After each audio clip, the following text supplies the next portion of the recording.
Hello everyone, welcome back to all of you. ठीक है, पिछले वीडियो में हमने क्या है रीट मेंस साइंस को पढ़ना शुरू किया था लेवल 2 के लिए। ठीक है, और हमने केमिस्ट्री स्टार्ट की थी और कुछ बेसिक चीजों को पढ़ा था जो एटम्स और मॉलिक्यूल से रिलेटेड थी। किससे? एटम्स और मॉलिक्यूल से संबंधित थी, यानी अणु, परमाणु और अणु से संबंधित कुछ डेफिनेशन, कुछ चीजें हमने पढ़ी थी कि डेफिनेशन क्या होती है अणु, परमाणु की और अणु की, परमाणुता, एटॉमिसिटी के किसको कहते हैं। और ये कहा था कि भी ठीक है, अगली क्लास में क्या है हम कुछ और आगे की चीजों को करेंगे। तो अब हम आगे बात करते हैं उसी के बारे में। ठीक है, तो कल हम लास्ट बात कर रहे थे एटॉमिक नंबर और मास नंबर। ठीक है, यानी परमाणु क्रमांक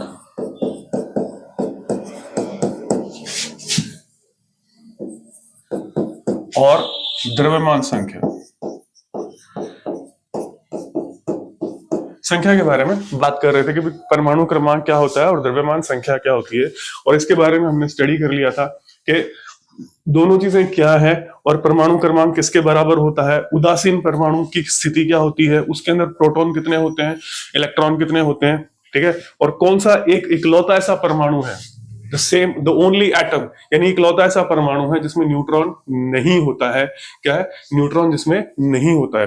तो अब चीज आती है, वो आती है कि इसका जो रिप्रेजेंटेशन होता है, जो एटम होता है, यानी परमाणु जो है आपके पास, परमाणु जो है उसको रिप्रेजेंट यानी प्रदर्शित कैसे किया जाता है। ठीक है, कि जब भी आप एग्जाम को किसी बुक में देखेंगे और देखेंगे तो उसे क्या है इस तरह से रिप्रेजेंट करते हैं। ये क्या है? एक एक्स, एक एटम को शो करता है या परमाणु को शो करता है। तो इसमें दो चीजें आपको मिली थी। हमने क्या पढ़ा था? परमाणु क्रमांक, यानी प्रोटॉन की संख्या किसके बराबर है, वो परमाणु क्रमांक हो गया।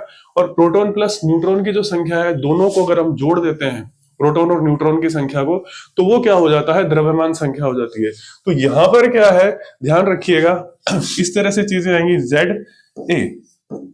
ठीक है, और ZA लिखा जाएगा इसमें। अब Z का मतलब जो होता है वो होता है परमाणु क्रमांक।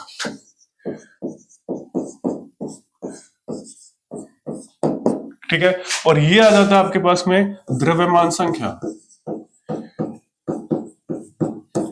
यानी मास नंबर। ठीक है, और ये आ गया आपके पास में एटॉमिक नंबर।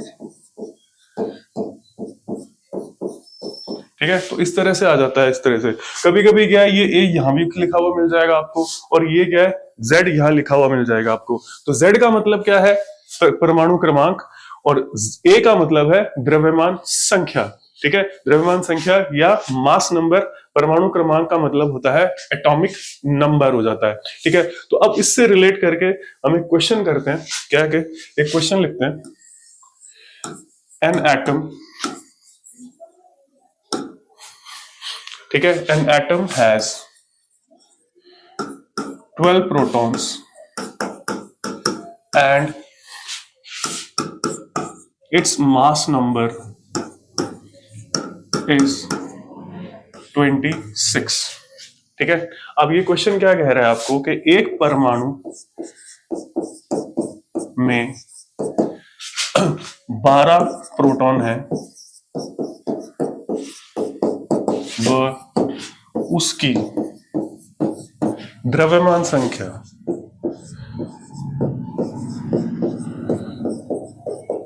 26 है। क्लियर? ध्यान रखिएगा, ये क्वेश्चन आपको दिया जा रहा है कि एटॉमिक में प्रोटॉन की संख्या कितनी है? 12, मास नंबर यानी द्रव्यमान संख्या उसकी है 26। तो आपको निकालना क्या है? You have to find out what. पहले तो आपको निकालना है इलेक्ट्रॉन की संख्या। ठीक है, इलेक्ट्रॉन की संख्या यानी नंबर ऑफ इलेक्ट्रॉन्स। दूसरा, number of protons, sorry proton दे रखा है, नंबर ऑफ न्यूट्रॉन्स।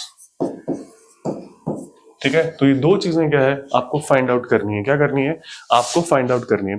अब यहां पर ध्यान रखिएगा, जब भी कभी ऐसा क्वेश्चन आता है, ठीक है, इस तरह से अगर आपके पास क्वेश्चन आ जाए जहां पे ये मेंशन ना हो कि ये एक आयन है, ठीक है, ये एक आयन की फॉर्म में है, तो यहां पर क्या है, एटम दिया हुआ है आपको। क्लियर है? एटम दिया हुआ है, मींस एटम का मतलब है कि ये क्या है, न्यूट्रल है, यानी उदासीन।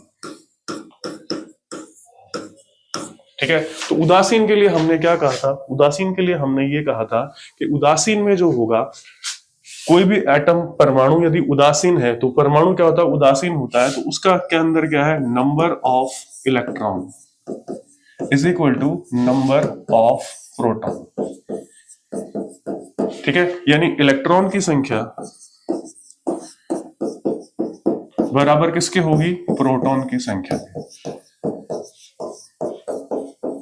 क्लियर है, ध्यान रखिएगा, इलेक्ट्रॉन की संख्या किसके बराबर होगी, प्रोटॉन की संख्या के क्या है, बराबर होगी। तो ये तो आपके पास पहला कॉन्सेप्ट आ गया, जब वो ऐसा क्लियर दे रखा है तो ये चीज आपके पास में आ गई।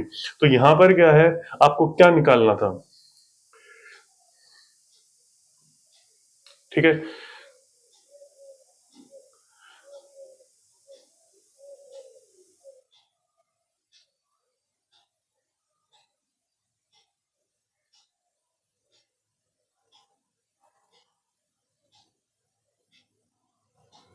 ठीक है, तो हमें फाइंड आउट क्या करना था, इलेक्ट्रॉन की संख्या क्या निकालनी थी, इलेक्ट्रॉन की संख्या निकालनी थी।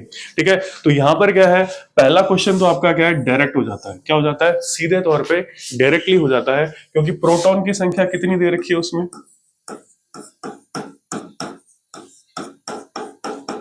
12। ठीक है, प्रोटॉन की संख्या क्या दे रखी है, 12 दे रखी है, और आपको पता है कि ये उदासीन है, तो उदासीन के अंदर क्या है, प्रोटॉन की संख्या किसके बराबर होती है, इलेक्ट्रॉन की संख्या के। तो इलेक्ट्रॉन की संख्या भी कितनी होगी,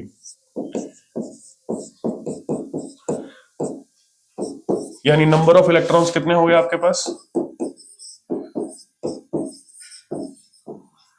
12।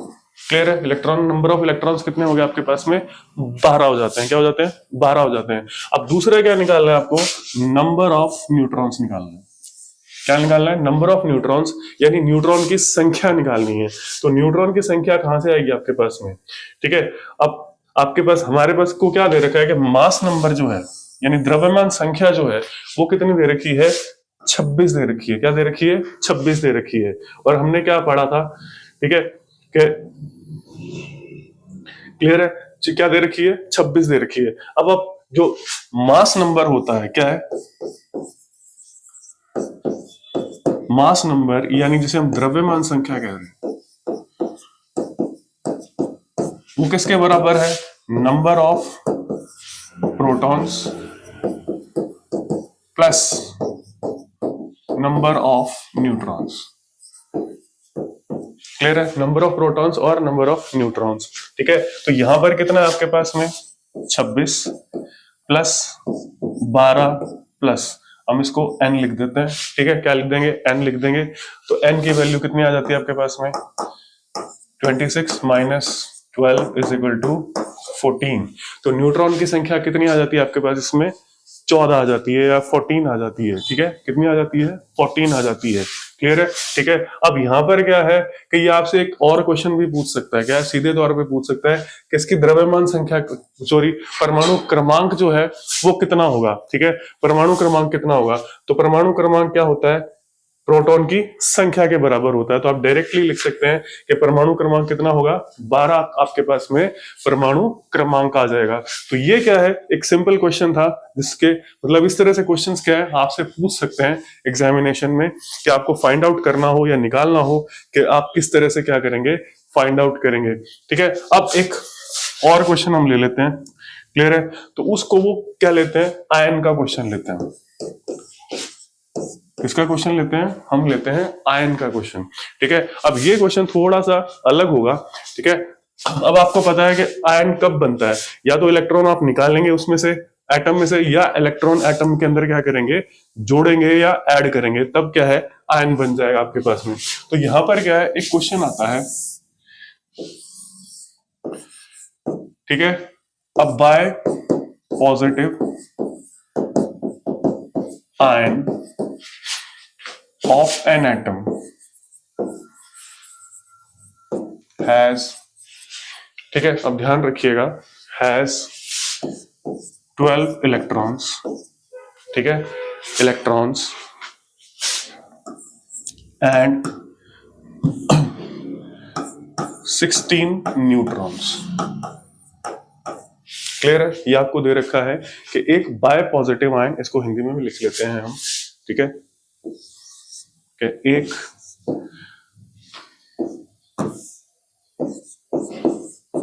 द्विधनात्मक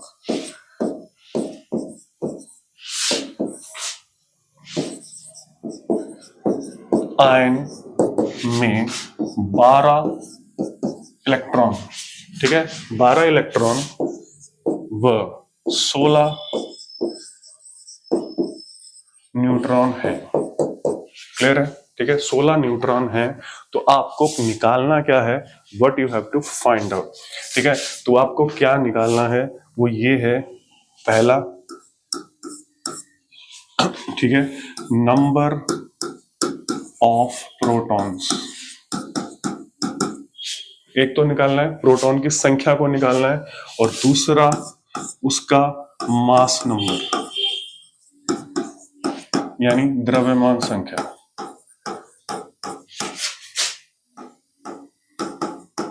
क्लियर है? आपको क्या निकालनी है, ये दो चीजें फाइंड आउट करनी है कि उसमें प्रोटॉन की संख्या कितनी है और द्रव्यमान संख्या कितनी है। तो हम इसको थोड़ा सा देख लेते हैं, ठीक है। अब यहां देखिए, सबसे मेन पॉइंट क्या है आपके पास में, बाय पॉजिटिव द्विधनात्मक। द्विधनात्मक मतलब धनात्मक यानी पॉजिटिव आयन है, ये धन आयन है, क्या धन आयन है। और द्विधनात्मक का मतलब है इसके ऊपर जो आवेश है वो 2+ है। क्लियर है? द्विधनात्मक का मतलब इसके ऊपर आवेश जो है वो 2+ का आता है। मींस क्या है कि इसके पास में जितने प्रोटॉन्स हैं, हमने क्या पढ़ा था कि जब एटम क्या हो, न्यूट्रल हो यानी उदासीन हो, तो नंबर ऑफ प्रोटॉन्स और नंबर ऑफ इलेक्ट्रॉन्स क्या हो जाते हैं, बराबर हो जाते हैं। क्या हो जाते हैं, बराबर हो जाते हैं।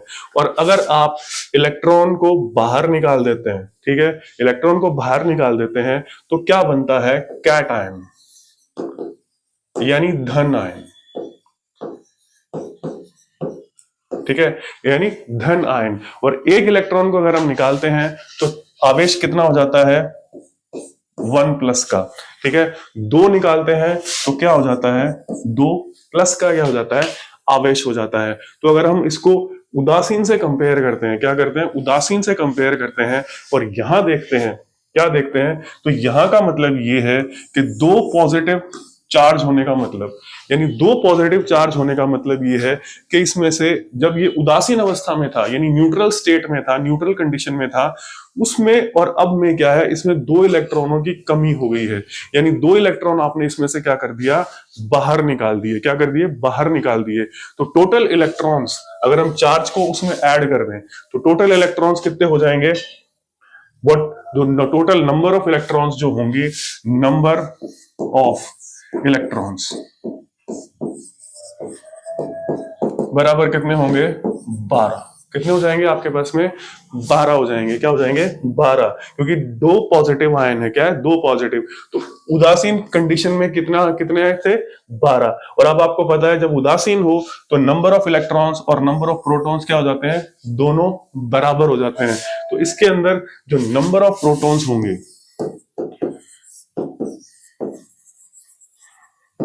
वो होंगे 12। कितने होंगे, सॉरी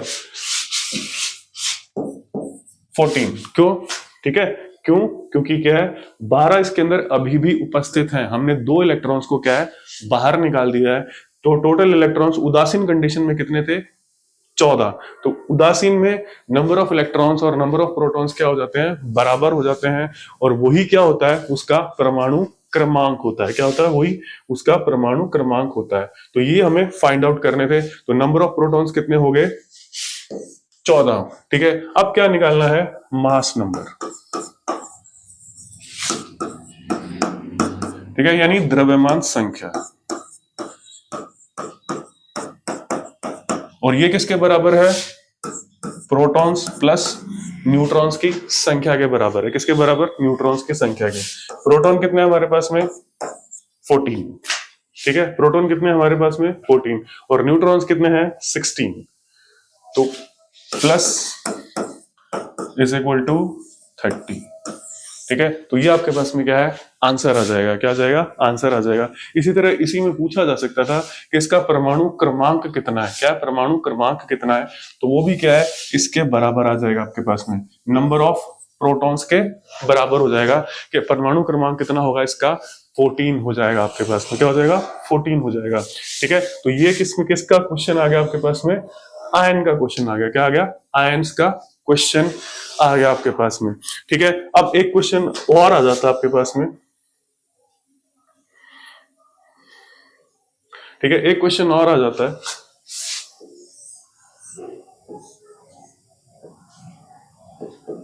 ठीक है, अब वो डायरेक्टली आपसे पूछ सकते हैं, क्या पूछ सकते हैं कि इन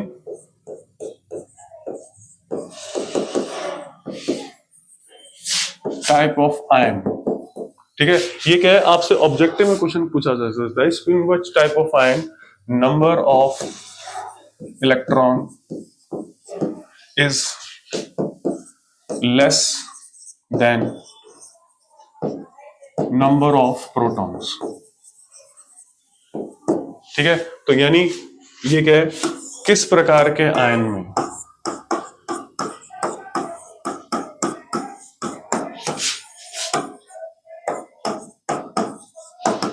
इलेक्ट्रॉन की संख्या प्रोटॉन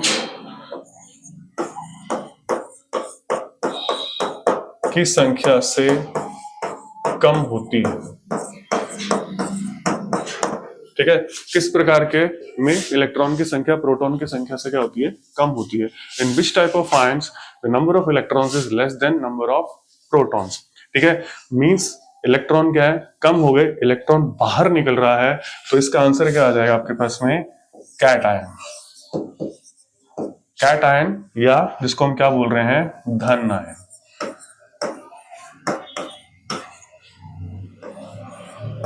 ठीक है, देखिए क्वेश्चन आपसे कैसा भी पूछा जा सकता है, किसी भी प्रकार का। तो उस क्वेश्चन के लिए क्या है, आपको हमेशा तैयार रहना है कि भी किस तरह से, अगर आपका कॉन्सेप्ट क्लियर हो बिल्कुल, तो आप किसी भी तरह के क्वेश्चन का क्या कर सकते हैं, आंसर दे सकते हैं। ठीक है, किसी भी प्रकार के क्वेश्चन का आप आंसर दे पाएंगे, आपको किसी भी प्रकार की क्या है, दिक्कत नहीं आने वाली है, आप दिक्कत फेस नहीं करेंगे। तो ये आपके पास में क्वेश्चन आ जाता है। ठीक है, अब थोड़ा सा, तो ये कुछ चीजें थी। लेट्स सी आगे आपके टॉपिक में क्या है, एटम्स, मॉलिक्यूल्स। ठीक है, तो ये हमने क्या पढ़ा अभी तक, आयंस और एटम्स और मॉलिक्यूल्स की डेफिनेशन और ये चीजें पढ़ ली हमने। ठीक है, अब आ जाता है आपके पास में एक जो चीज आ जाती है, वो है जो आपके टॉपिक में लिखा हुआ है सिलेबस में, वो है मोल कॉन्सेप्ट। ठीक है, मोल कॉन्सेप्ट। अब देखिए मोल कॉन्सेप्ट का मतलब क्या है, क्या चीज है और किस लिए क्या है ये इस्तेमाल किया जाता है। तो यहां देखिए कि मोल कॉन्सेप्ट क्या है, एक तरह से क्या है, ये एक संख्या को बताता है। किसको, नंबर को क्या है, रिप्रेजेंट करता है। संख्या को क्या करता है, रिप्रेजेंट करता है। क्या करता है, संख्या को रिप्रेजेंट करता है। ये बताता है कि भी किसी भी, ठीक है, कोई आपके पास में बहुत सारी चीजें हैं, तो वो मोल कॉन्सेप्ट के से संबंधित होगी, तो उसकी संख्या किसके बराबर होगी, क्या होगी, किसके बराबर होगी, तो उसको हमने वो क्या कह देते हैं, मोल कॉन्सेप्ट। ठीक है, और एक ध्यान रखिएगा, जो एटम होता है, एटम होता है या परमाणु होते हैं, परमाणु या अणु या एटम्स और मॉलिक्यूल्स होते हैं, वो क्या होते हैं, बहुत इतने छोटे होते हैं। ठीक है, कि वो अगर थोड़े से एरिया में भी हो, ठीक है, एक पॉइंट, यानी इतना पॉइंट भी अगर किसी का आप ले रहे हो, ठीक है, तो उसमें क्या है, इतने एटम्स हैं कि आप अंदाजा भी नहीं लगा सकते, आप काउंट नहीं कर सकते उनको। ठीक है, तो उसी को काउंटिंग करने के लिए क्या है, काउंटिंग करने के लिए इजी हो जाए, तो ये क्या दिया गया है, एक मोल कॉन्सेप्ट दिया गया है, जो कि क्या करता है, एक नंबर को रिप्रेजेंट करता है। क्या करता है, एक नंबर को रिप्रेजेंट करता है। अब यहां ध्यान रखिएगा कि जो मोल है,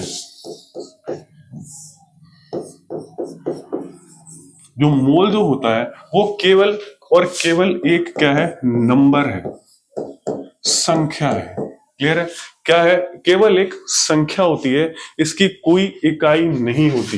इट हैज नो यूनिट, कोई इकाई नहीं होती।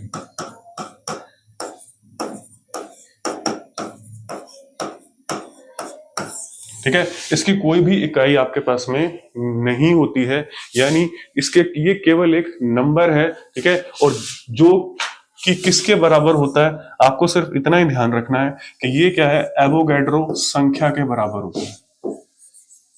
ये जो नंबर है वो बराबर होता है एवोगैड्रो संख्या के, जिसकी वैल्यू होती है 6.23 इंटू 10 पावर 23।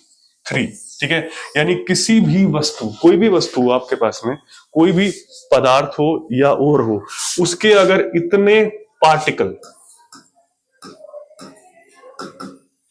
या कण उपस्थित हो, ठीक है, इतने पार्टिकल उपस्थित हो, इतनी आइटम्स उपस्थित हो, इतनी वो उपस्थित हो, तो वो क्या कहलाता है, मोल के बराबर कहलाता है। क्या कहलाता है, उसको हम कह देते हैं मोल, वो मोल के बराबर कहलाता है। ठीक है, तो यहां से आपके पास में क्या आ जाता है, एक मोल कॉन्सेप्ट आ जाता है, जो किसके बराबर है, एवोगैड्रो संख्या। तो दो चीजें आपको मोल के बारे में ध्यान रखनी है। पहली बात तो केवल और केवल क्या है, इट इज अ नंबर। ये केवल और केवल क्या है, नंबर है, इसकी कोई यूनिट नहीं होती है।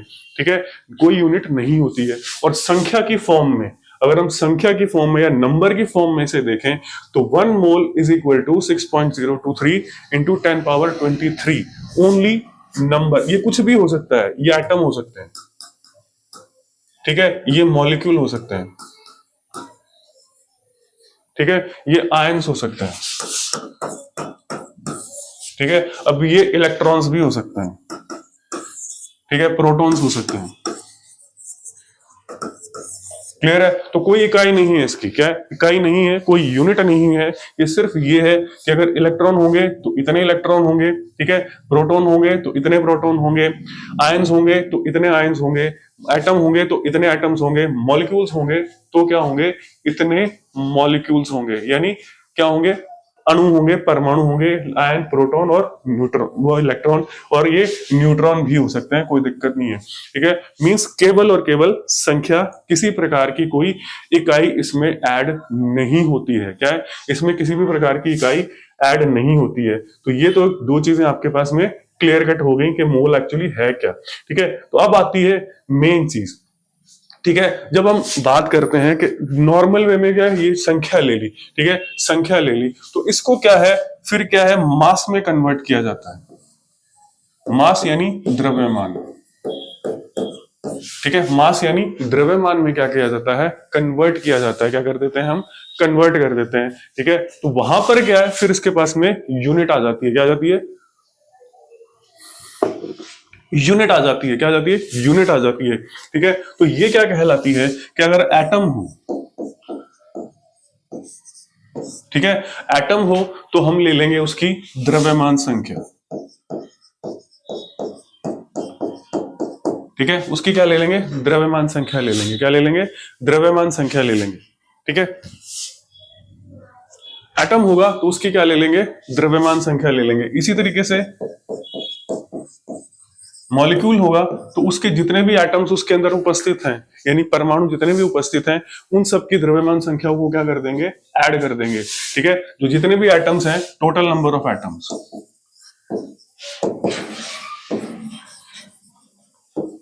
ठीक है, टोटल नंबर ऑफ एटम्स को क्या कर देंगे, ऐड ऑन कर देंगे, और उनकी जितनी भी टोटल नंबर ऑफ एटम्स की द्रव्यमान संख्या है, उनको क्या कर देंगे, जोड़ देंगे, और वो क्या हो जाएगा, उसका मोल के बराबर आ जाएगा। क्या आ जाएगा, उसके मोल के बराबर आ जाएगा। एग्जाम्पल ले लेते हैं। ठीक है, जैसे मान लीजिए हाइड्रोजन है, ठीक है, तो हाइड्रोजन है, तो हाइड्रोजन के लिए क्या है आपके पास में, हाइड्रोजन में एक इलेक्ट्रॉन है और एक प्रोटॉन है।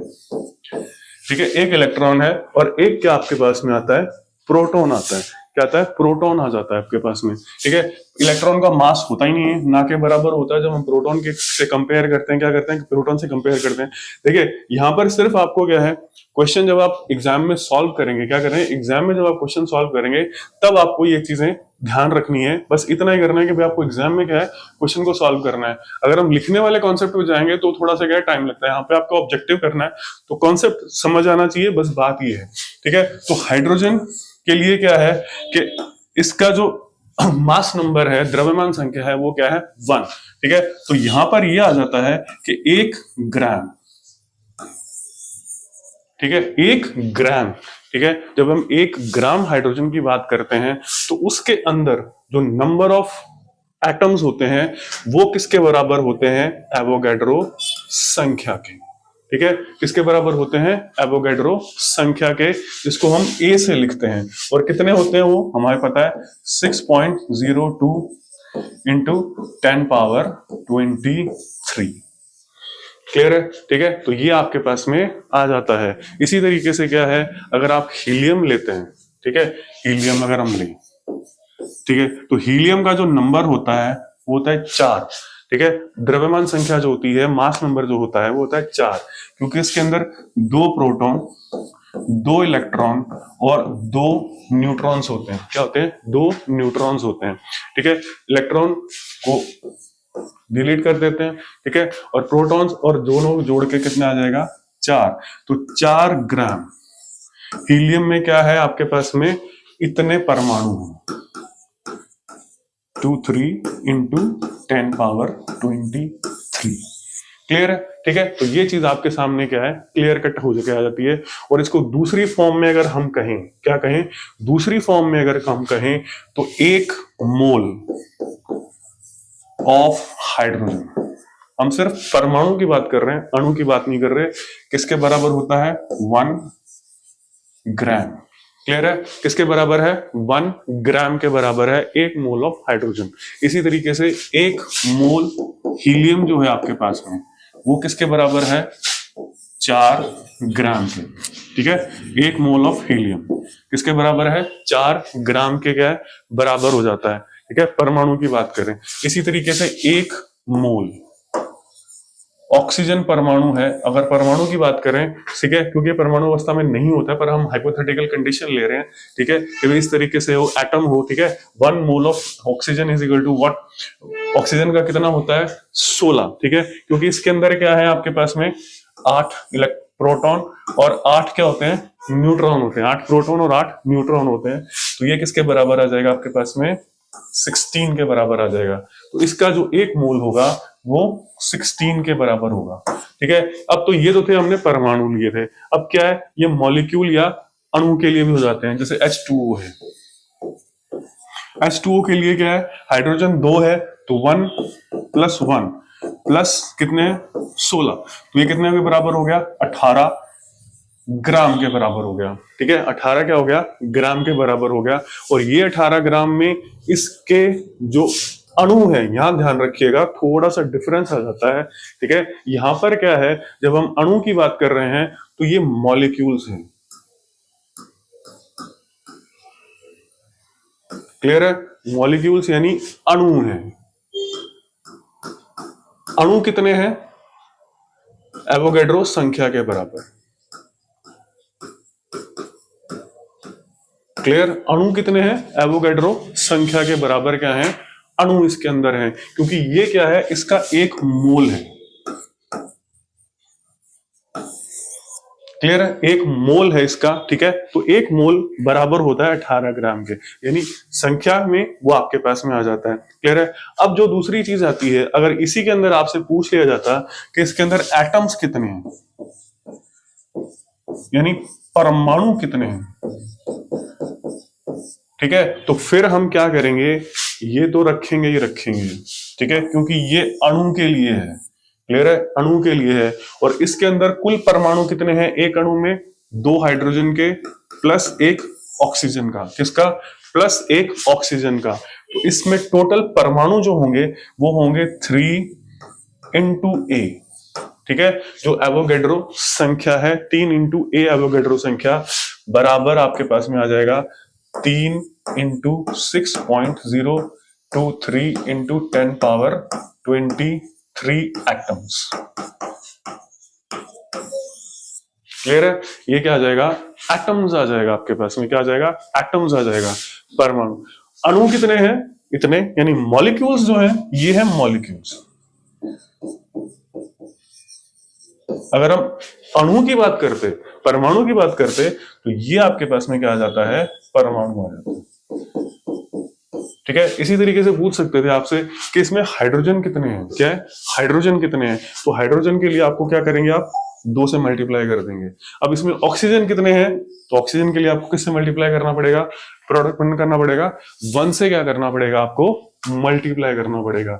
ठीक है, तो ये है थोड़ा सा क्या है, मोल जो कॉन्सेप्ट है, मोल सिद्धांत है, उससे रिलेटेड कुछ चीजें हैं। तो आपको ध्यान रखना है कि इनकी द्रव्यमान संख्याएं आपको ध्यान रखनी है, और कई कंडीशन में और कई बड़ा, अगर मान लो कोई बड़ा आ जाता है तो वो वहां पर क्या है, कभी कभी आपको द्रव्यमान संख्या दे भी देते हैं कि भी इसकी इतनी द्रव्यमान संख्या है, तो उतना आप क्या कीजिए, मोल निकाल लीजिए। क्या कीजिए, मोल निकाल लीजिए।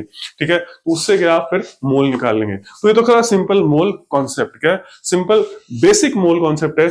इसके फिर क्या है, थोड़े से कुछ और न्यूमेरिकल्स की जरूरत पड़ती है, जिससे आप कॉन्सेप्ट को क्या है, अच्छी तरीके से क्या है, समझ जाते हैं।